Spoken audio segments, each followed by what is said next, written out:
സുന്ദരനായ നമ്മുടെ പൊന്നു ഗുരുവായൂരപ്പൻ ഇന്ന് കളപാട്ടായിരുന്നു കേട്ടോ.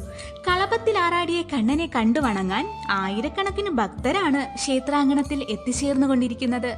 ഭഗവാന്റെ ഈ ദിവ്യ ദർശനം വർഷത്തിൽ ഒരിക്കൽ മാത്രം കാണാൻ സാധിക്കുന്ന ഒരു അനുഗ്രഹമാണ്.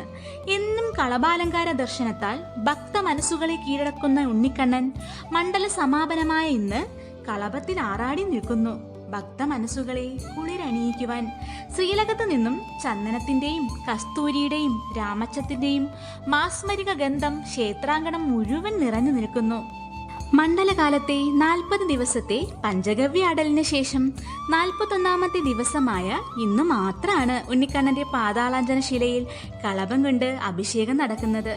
കാശ്മീർ കുങ്കുമപ്പൂവ്, മൈസൂർ ചന്ദനം, പച്ചക്കർപ്പൂരം, പനിനീർ, കസ്തൂരി എന്നിവ ചേർത്താണ് ഈ ദിവ്യമായ കളഭക്കൂട്ട് തയ്യാറാക്കുന്നത്. വർഷത്തിൽ ഒരിക്കൽ മാത്രമുള്ള കണ്ണന്റെ ദിവ്യ ദർശനം നാളെ നിർമ്മാല്യം വരെ ഭക്തർക്ക് കണ്ടു തൊഴാം കേട്ടോ. നെറുകം മുതൽ തൃപ്പാദം വരെ ദിവ്യമായ തണുത്ത കളഭം പൂശി അതീവ സന്തോഷത്തോടെ നിൽക്കുന്ന ഭൂലോക വൈകുണ്ഠനാഥനെ കണ്ടാൽ തന്നെ ഭക്തരുടെ മനസ്സും ശരീരവും ആ കുളിർമയിൽ അലിഞ്ഞു ചേരും. ഈ മണ്ഡലകാലം മുഴുവൻ നമ്മൾ അനുഷ്ഠിച്ച വ്രതശുദ്ധിയുടെയും പ്രാർത്ഥനകളുടെയും ഫലസിദ്ധിയാണ് ഭഗവാന്റെ ഈ കളഭാഭിഷേക ദർശനം. ഈ പുണ്യദിനത്തിൽ പൊന്നു ഗുരുവായൂരപ്പന്റെ ആ തൃപ്പാദങ്ങളിൽ സാഷ്ടാംഗം പ്രണമിക്കാം.